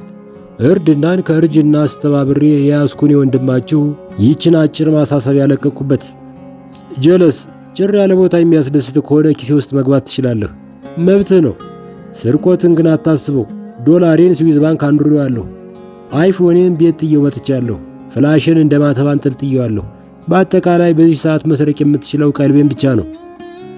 አዲስ አበባ ያለው የራይድ ታክሲ አገልግሎት ከአሜሪካው ኡበር የተቀዳ ይመስለኛል። ግን ከአሜሪካው አቻው ብዙ ልዩነት አለው። አሜሪካ ኡበር ለመጥራት ሂሳብ ቅድሚያ በካርድ መክፈል አለብሽ። ጥሪውን ከሰረስሽ ደግሞ ኪሳራው ባንቺ ነው። የአዲስ አበባ ራይድ እንዲህ ያለ አሰራር የለውም እና ድምፃዊ ጌታነህ ላይ እንዳለው ሁኔታው ለኔ ተመቸኝ። በቀደም ራይዶች ጋር ደወልኩ። ከመሸጋገሪያ ሙዚቃ በኋላ እባክዎ መነሻው የት ነው አለችኝ ቪትዝ አከፋፋይዋ። አዋሬ በድሩ በለጨ ፊት ለፊት ቆሜያለሁ። ደሞ አንቱ ባትኝ ደስ ይለኛል አሉ። መድረሻዎት? ጃሜዳ። በአቅራቢያ ያለ አሽከርካሪ ደውልሎታል። አመሰግናለሁ አንቱ ኦፕሬተር አልኳት። የነጂውን ስልክ በመጠበቅ ላይ ያለው አንዲት መኪና ከፊቴ ቆመች። በውቄ ናገባ ልሸኝህ። አይኔን አላሸውም። አመስግኜ ገባውና መንገዴን ተያያዝኩት። ትንሽ ቆይቶ የራይድ አሽከርካሪው ደወለ። ምስኪን፣ ይቅርታ የሚሸኘኝ ዘመድ አግኝቼ እየሄድኩ ነው አልኩት። ሰውየው ጦፈ። ታዲያ እዚህ ድረስ ለምን ታጉላላኛለህ? መናደድ አያስፈልግም። ለተጉላላህበት የ15 ሞባይል ካርድ ይላክልሃል። ሰውየው ስልኩን ዘጋው። በቅርብ ርቀት ቢያገኘኝ ኑሮ የኦክሲጅን መሳቢያን ይዘጋልኝ ነበር። በነገራችን ላይ ሰማያዊ ላዳ እንደ ሰማያዊ ፓርቲ የአገልግሎት ዘመኑን የጨረሰ ይመስላል። አንድ ሰማያዊ ላዳ የሚነዳ ወዳጄ ራይድ የተጀመረ ሰሞን የሰፈሩ ጎረምሶችን አስተባብሮ የራይዶችን መኪና ጎማ ሲያስተነፍስ ይውል ነበር። ከ7 ወር በኋላ ሳገኘው ግን ራሱ ተንፍሷል። ራይዶች እንዴት ታያቸዋለህ ስለው የመለሰልኝ መልስ አንጀት ይበላል። እነሱ በዳታ እኛ በጌታ እንተማመናለን አለኝ። የመጣው ሰሞን ይዤው የመጣሁት ዶላር የሚያልቅ አልመሰለኝም ነበር። በጣም አንገርግቦ ቆልቶኝ ነበር። ሄሊኮፕተር ከመከራየት ያገደኝ የቅርጫት ኳሱ ንጉስ ሞት ነው። በየ50 ሜትሩ ራይድ ድረስልኝ ማለት ልማድ የሆነ ቀስ በቀስ የኪሴ ተርዚና እየሟሸሸ ሲሄድ ይሰማኝ ጀመር። ከሰማያዊ ሚኒባሶች ጋር አቋርጬው የነበረውን ውል ፈረሙ።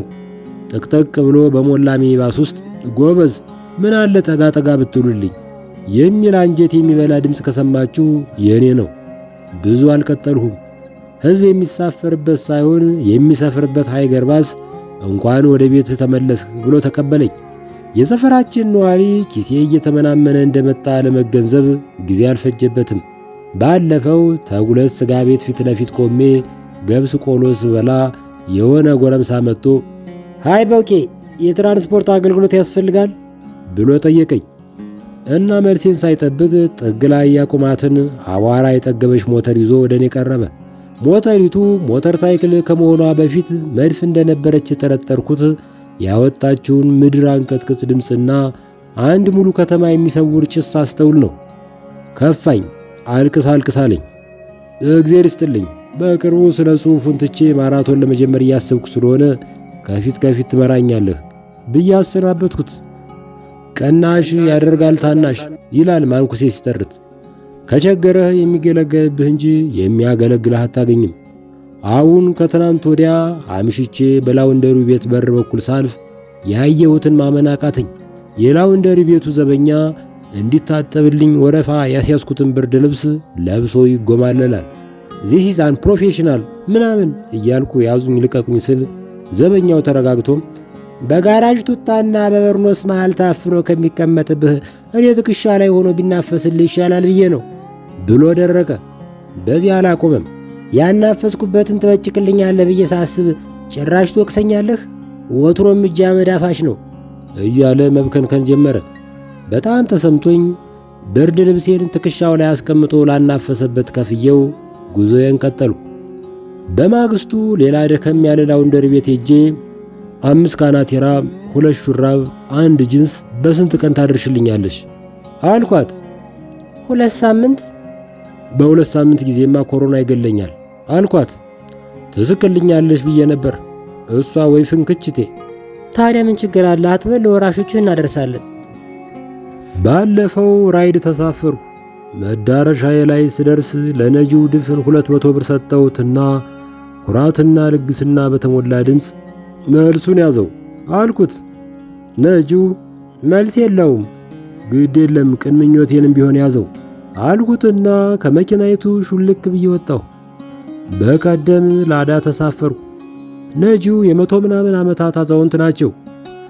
በ150 ብር ሂሳብ ተነጋግረን ላዳውን ቆሰቆሱት። ቦታዬ ላይ ሲያደርሱኝ ገና ከምጣዱ የወጣ ድፍን 200 ብር አቀበልኳቸው። ሰውየው ትርፉን ሂሳብ ትቸላቸው እንዲሄድ ፈልገው ፈገግ ብለው አዩኝ። መገገሜን ሲያውቁ በረዥሙ ተንፍሰው ከኪሳቸው እንደ መከር ቅጠል የተወለጉ ብዙ የብር ኖቶች አወጡ። ተዚያ የዶናልድ ትራምፕን ከረባት የሚመስል ምላሳቸውን መዘው በመሃል ጣታቸው ትልቅ የመራቅ ጉማጃ አጣቅሰው 50 ብሩን ከወንድሞቹ ነጠሉት። በመጨረሻ ምራቅ የጠገበች 50 ብራቸውን ሊያቀብሉኝ ሲንጠራሩ ምንም ቢሆን ማረቦትንም አልወስድቦትም በየጉዞዬን ቀጠልኩ። በራይድ ሲሄድ ከሹፌሩ ጋር አወጋለሁ። ሾፌሩ ማውጋት የተሳነው ከሆነ ሞባይልን ጎረጉራለሁ። በቀደም ቲክቶክ ስከፍት ከዶክተር ወዳጄነህ ቃለ መጠይቅ የተወሰደ ቅንጫቢ ጋር ተገጣጠምኩ። ዶክተር ወዳጄነህ እንዲህ ሲል ገጠመኙን በማውጋት ላይ ነው። አንዲት ሴት መጣች ከአሜሪካ ስትመጣ ከጓደኛዋ ጋር ዶክተር ወዳጄነህን አወጣዋለሁ ብላ ተወራርዳለች። ሴቶች አሁን በጣም ደፋር ናቸው። ታያለሽ አንበረክከዋለሁ ብላ ነው የመጣችው። ከዛ ሰዓት እንዴት እንደምታምር ልነግርሽ አልችልም። ልቋቋማት የምችላት አይነት ሴት አይደለችም። ከዚያ እንዳየኋት ጠንካራ አይደለሁም ደግሞ እዚህ ላይ ደካማ ጎኔ ላይ ነው የመጣው። በስመ አብ እንዴት ታምራለች ደግሞ። ከዛ ቆይቶ ልክ እንደዚህ ያየኋት ከጀርባዋ ቀጭን ወርቃማ እባብ መጥቶ ጡቷ ላይ ይጫወታል። ቪዲዮውን ለጓደኛዬ ሙዝ ላኩለት። የሚከተለው መለሰልኝ። የሚገርምህ ነገር እኔም ከጥቂት ዓመታት በፊት አንዲት የምታምር ሴት እኔ ጋር መጣ ተመሳሳይ ነገር ተከስቶብኛል። በእኔ ጊዜ ግን እባቡ ብቅ ያለው ከሴቲቱ ጀርባ ሳይሆን ከሙታንታይ ስር ነበር።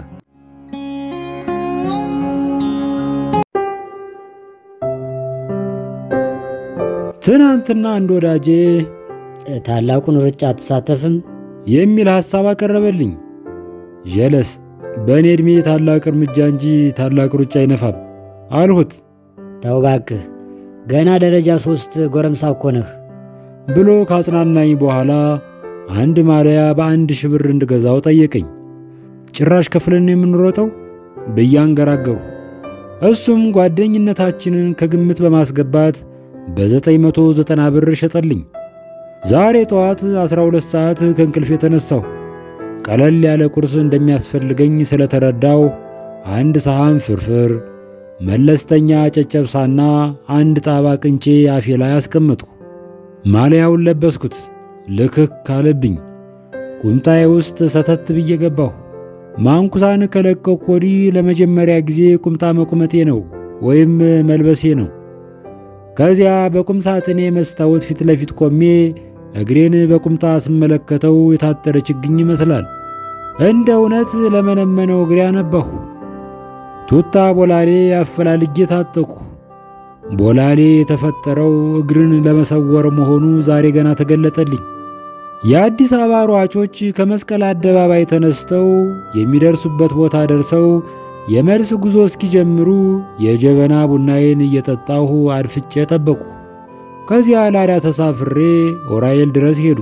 ከዚያ ጓደኞቼ ወደ መስቀል አደባባይ ሲንደረደሩ ከተሸሸኩበት ወጥቼ እንደ ገባር ወንዝ ተቀላቀሉ።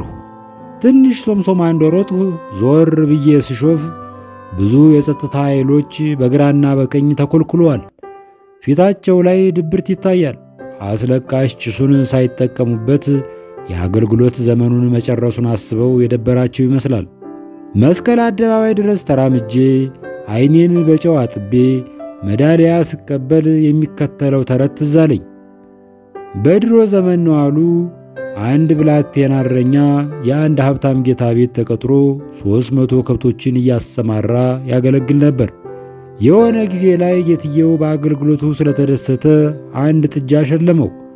ያችን ጥጃ ከከብቶች ጋር ደንቦ ወይም ቀላቅሎ ሲያበላ አንድ አልፎ ያጅ ያየውና አቡሽ እኒህ ከብቶች የማን ናቸው ብለው ይጠይቁታል። የኔና የጌቶች ናቸው ብሎ መለሰ ይባላል። የኔና የሯጮች ላብ የፈሰሰበት ታላቅ ሩጫ ውሎ በአጭሩ ይህንን ይመስላል።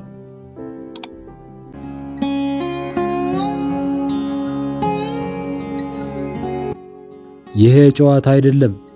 በቀደም ከሜክሲኮ ወደ ፒያሳ የሚያወጣውን የቸርችል አቀበት ስወጣ 2 ጎረምሶች ከግራ ቀኝ አጀቡኝ። አንዱ ናፕኪን እንድገዛው ጠየቀኝ። ቸል ብየው ተራመዱ። ከቀኝ ያለው ጎረምሳ ክንዴን አፈፍ አድርጎ ይዞ ብራዘር እርቦኛል የዳቦ መግዣ ስጠኝ አለኝ። ጣቶቹ ክንዴ ላይ የካቴና ያክል ከበዱኝ። ልመና ሳይሆን ልዝብ እገታ ይመስላል። በተቻለኝ መጠን ኮስተር ብዬ ክንዴን እንዲለቀኝ ወተወትኩት። አልለቀቀኝም። ናፕኪን የሚሸጠው ጓደኛው ልቀቀው ብሎ ከገሰጸው በኋላ ግን እርቦን ነው የሚል ቃል ጨመረ። ድርድር መጀመሩ ነው። 15 ብር መስውቼ ተገላገልኩ፣ ወይም ለጊዜው የተገላገልኩ መሰለኝ። ከጥቂት ቀናት በፊት ደግሞ ከፒያሳ ወደ ቀበና ስረማመድ ቱሪስት ሆቴል አካባቢ አንዲት ትንሽዬ ልጅ እየሮጠች መጣችና ሱሬን ይዛ ጎተተችኝ። ዝም ብዬ ተጎተትኩላት። ትንሽ ጎን ለጎን እንደተራመድን እግረኛው መንገድ ላይ አንድ የግድግዳ ሰዓት የሚመስል ሚዛን የተዘረጋበት ቦታ ደረስን። ቹቻዋ ወደ ሚዛኑ ገፋችኝ። ሚዛኑ ላይ ወጣውና ስንት ኪሎ ነኝ ብዬ ጠየኳት። ሚዛኑን ቸል ብላ አይኔን እያየች 1 አለችኝና ገራም ፈገግታ አሳየችኝ። ሚዛኑ በምን መንገድ እንደሚሰራ የምታውቅ አይመስለኝም። ሚዛኑም ሰበብ ነው። የአልፎ ያጁን አንጀት በልታም ይሁን አስቸግራ ትንሽ ገንዘብ ሰርታ እንድትመለስ ከወላጆቿ የተሰጣት ተልእኮ ወይም የተጣለ ዕዳ መሆኑ ገባኝ። ለተመዘንኩበት የሚጠበቅብኝ ክፍያ 1 ብር ቢሆንም ከቦርሳዬ 10 ብር አውጥቼ ከፈልኩ። አመስግኘው የሚል ድምፅ ሰማሁ። ዞር አልኩ። አንዲት ሌላ መንገደኛ ልትመዘን ከኋላዬ ወረፋ ይዛለች። ብላቴናይቱ ግን የሰጧትን ብር በትንንሽ እጆቿ አጣጥፋ ይዛ ፈገግ ብላ ከመቁለጭለጭ ውጪ የምስጋና ቃል አልወጣትም። መንገዴን ስቀጥል ግን እኮ 50 ብር ልሰጣት ትችል ነበር የሚል ጸጸት እንደ አሜካላ ጠቅ አደረገኝ። በሰጣት ምን ዋጋ አለው? ማዶ ተቀምጦ በአይነ ቁራኛ የሚከታተል ሊስትሮ ሊቀማት ይችላል የሚል ማማሃኛ ፈጥሬ ራሴን ለማጽናናት ሞከሩ። ከጥቂት ደቂቃ በኋላ ራሴን ለማጽናናት ያፈለኩት ሐሳብ የበለጠ ድብርት ለቀቀብኝ። ድሮ በገርነቴ ዘመን የቅዱሳንን ገድል ሳገላብጥ ለንስሐ ሲሉ ራሳቸውን እየገረፉ የሚሰቃዩ መነኮሳትን ታሪክ ማንበቤ ትዝ ይለኛል። በሸገር መንገድ ላይ ስረማመድ የሚሰማኝ ሐዘን ራስን እንደ መግረፍ ነው የምቆጥረው። አንድ የዘነጠ ካፌ ገብተህ በጣም አሪፍ ቁርስ ከበላህ ጸጋ ነው። ግን በዙሪያ የከበበህን ድህነትና ችጋር ስታስብ ንጹሕና የሚጥም ቁርስ መብላትን ብቻ እንደ ትልቅ በደልና መተላለፍ ትቆጥረዋለህ። በአዲስ አበባ መንገድ ላይ የሄድኩ የምጋፈጠው ድብርት ሳላውቀው ይህን በደል ለማስተስረይ በራሴ ላይ የሚጭነው ቅጣት ይሆን? እየለመለመ የነበረው የሀገራችን ኢኮኖሚ ይህ ነው የሚባል ፋይዳ በሌለው ጦርነት ምክንያት ደካክሟል። የተረፈው የሀገራችን ሀብት በጥቂት ባለ ሀብቶች፣ ባለስልጣኖችና የሃይማኖት ተቋሞች እጅ ተጠራቅሟል። አብዛኛው ሕዝብ የሚኖረው የቀን ገደብ በሌለው ሕማማት ውስጥ ነው። ሀብት ያላቸው በሀብታቸው ሥራ ይፍጠሩ፣ ባለጸጋ ላደረጓቸው ሰራተኞች ደሞዝ ይጨምሩ። ሕዝብም መንግስትም ምርት የሚደረጅበትና በፍትህ የሚዳረስበትን መንገድ ይተልሙ። ሰው ሰራሽ ችግር ሰው ሰራሽ መፍትሄ አያጣም። ምኞቴ ነው።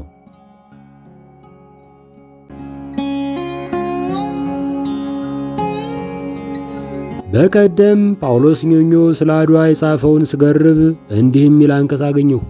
የአድዋ ጦርነት የተካሄደው በገናና በሁዳዴ ጾም ጊዜ ነው። ክርስቲያን ዘማች በዚያን ጊዜ እንደነበረው አጿጿም እስከሚቀጥለው ጀንበር መጥለቅ ድረስ ምንም አይቀምስም፣ ውሃ እንኳን አይጠጣም ነበር።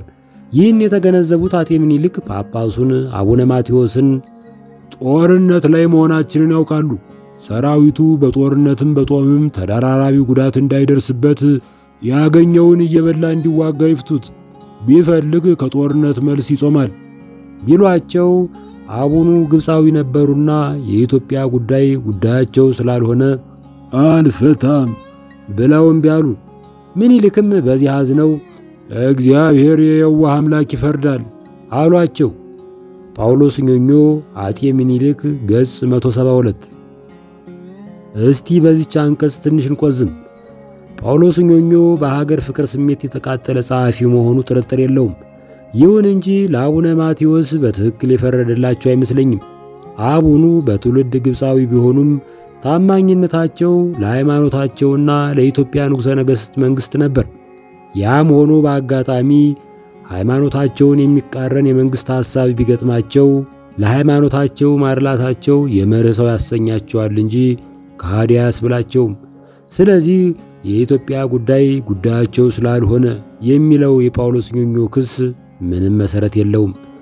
በንጉሠ ነገሥቱና በፓትርያርኩ መካከል ልዩነት አለ። ንጉሡ ካለው ሁኔታ አንጻር የሚያዋጣውን የሚመርጡ ፕራግማቲስት የፖለቲካ ሰው ናቸው። ሐቀኛ የሃይማኖት መሪ ከሆንህ ግን ሁኔታው ተለወጠ ብለህ የምትለውጠው አይኖርም። በጊዜው ንጉሡ ሰይፍ ታጥቄያለሁ ብለው አንተ የምስር ነጫጭባ ትፈታለህ ብያለሁ ትፈታለህ ብለው አለመሳፈጣቸው እርፍና ይመስለኛል። ቤተ መንግሥት በሰራዊቱ ተማምኖ በቤተ ክህነት ውስጥ አለመግባቱ ስልጣኔ ነው። አጼ ምኒልክም ሆነ ተራኪው ጳውሎስ የበላ ወታደር ከጾመ ወታደር የተሻለ ይዋጋል የሚል አስተሳሰብ ነበራቸው። ዘመናዊው ሳይንስ ግን ጾም የተሻለ ጉልበት እንደሚያጎናጽፍ ደርሶበታል። ስትጾም ለጽሞና ለእርጋታ የሚያግዙ ሆርሞኖችን ማመንጨት ትችላለህ። አንዱ የምግብ ምርምር ሊቅ በቅርቡ ሲናገር እንደሰማሁት የተራበ ተኩላና የጠገበ አንበሳ ቢታገሉ ተኩላው ያሸንፋል። የተራበ ተኩላ በሙሉ ኃይሉና ቁርጠኝነት ነው የሚፋለመው። የጠገበ አንበሳ ግን ማረፍና መተኛት ነው የሚፈልገው። ምናልባት የአድዋ ላይ አርበኞች ከጠላቶቻቸው በሚልቅ ጉልበትና ወኔ የተዋጉበት ምክንያት ስለ ጾሙ ይሆን? እንዲያ ከሆነ ደግሞ አቡነ ማቴዎስም ባለማወቅም ቢሆን ለአርበኞች ተጨማሪ ጉልበት አስተላልፈዋል ማለት ነው። በታሪካችን የጨለማ ገጾቻችን መካከል ስንቀዝፍ አልፎ አልፎ ሚጢጢ የብርሃን ደሴቶች ያጋጥሙናል። በቀደም ያች ቀን ተረሳች የሚል ርዕስ ያለውን አቧራ የጠገበ አሮጌ መጽሐፍ ገረብኩ። በሞሶሎኒ ወረራ ወቅት በስደትና በአርበኝነት የታገሉ ገብረ ሕይወት ህዳሩ የተባሉ ምሁር የጻፉት ነው። ሰውየው ታላቅ ሰው ቢሆኑም እንዳለመታደል ሆኖ የጽሑፍ ስጦታ አልተሰጣቸውም። መጽሐፋቸው እንደ መከራ ቀን በቀላሉ አይገፋም። ታግሶ ለዘለቀው ብዙ የሚገርሙ ምስክርነቶችን ያገኛል። አንድ ቀን ገብረ ሕይወት ደባርቃ አካባቢ ከሌሎች አርበኞች ጋር ሆነው ወደ ቤተ ክርስቲያን ይሄዳሉ። ቤተ ክርስቲያኑ በር ላይ አንዲት በሽተኛ መሳይ መነኩሲት ኮርመት ብለው ተቀምጠዋል። እማሆይ ምንድነው የሚያሞት? አለ ገብረ ሕይወት። ከረሃብ በቀር ህመም የለብኝም ሲሉ መለሱ መነኩሴቱ። በዚህ ምላሽ ልባቸው የተነካው ገብረ ሕይወት አርበኞች ያላቸውን እንዲመጸውቷቸው ማስተባበር ጀመሩ። በዚህ ጊዜ በቦታው ራሱ ብነህ ተሰማ የሚባሉ አርበኛ ነበሩ። ከዝናራቸው ጥይት አውጥተው ለመነኩሴቱ እጃቸውን ዘረጉ። በጊዜው ጥይት ዶላር ማለት ነው። ትልቅ ዋጋ ያለው መገበያያ ስለሆነ ብዙ እህል የመሸመት አቅም ነበረው። እማሆይ ግን የጥይቱን ስጦታ ሊቀበሉ አልፈለጉም።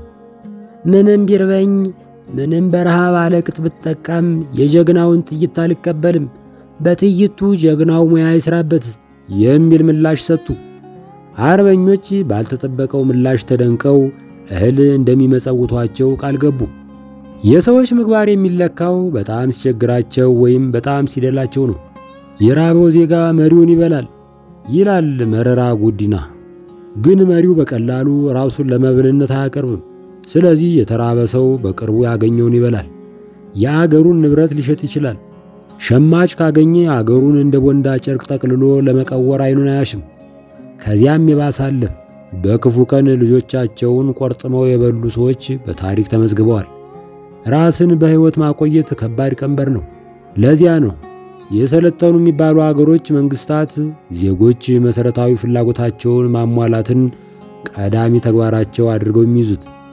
በዚህ መሃል የማሆይ አይነት ችግሬና ረሃቤ ከሀገር አይበልጥም የሚሉ ጥቂት ብርቅ ሰዎች ይኖራሉ።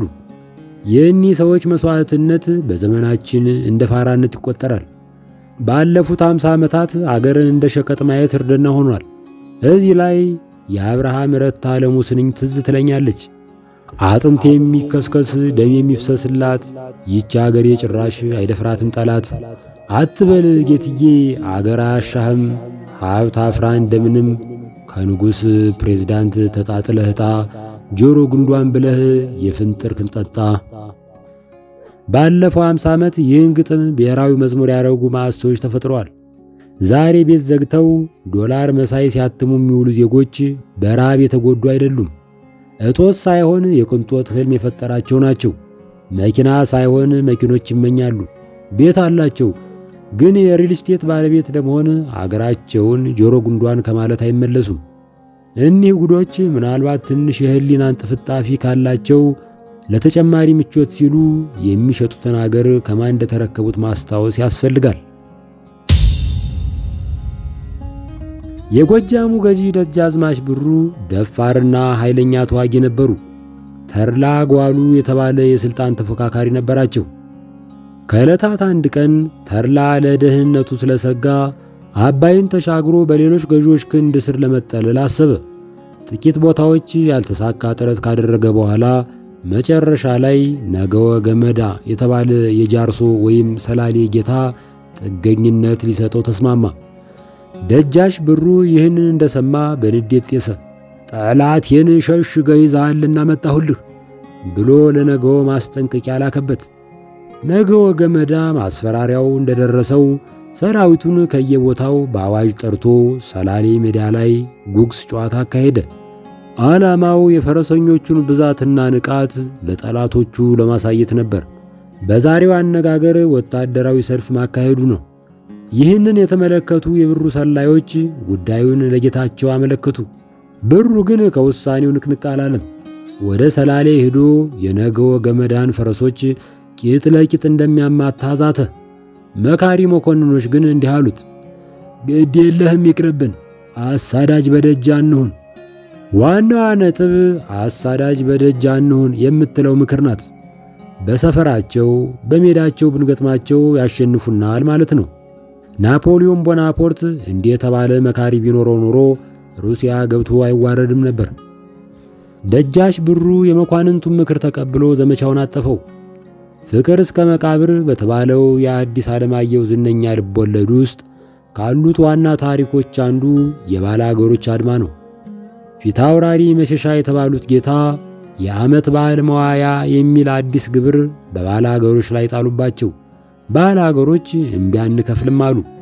ፊታውራሪ ጉልበታቸውን ተማምነው የሚንቁትን ያመፀ ባላገር በዘመቻ ለመቅጣት ቆረጡ። መካሮች ተሰበሰቡ።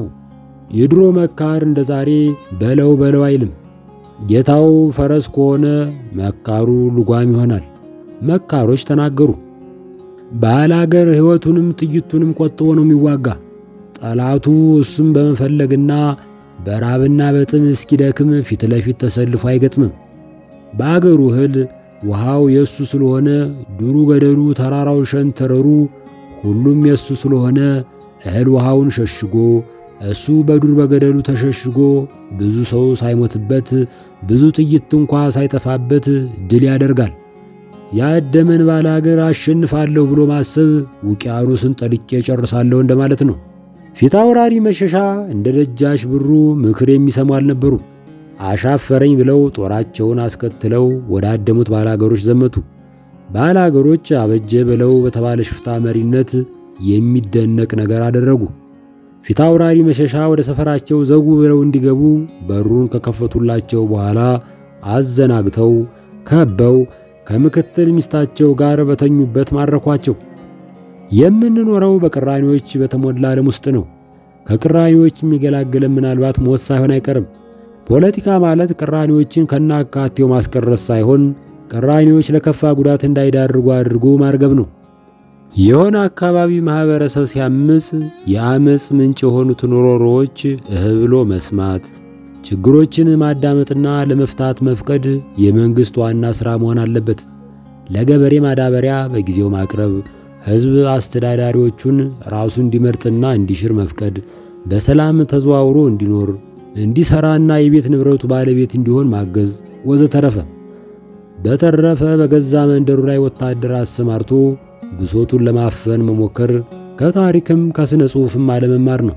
ቅራኔዎችን ማራገብ ትተን ቅራኔዎችን ማርገብ ይልመድብን።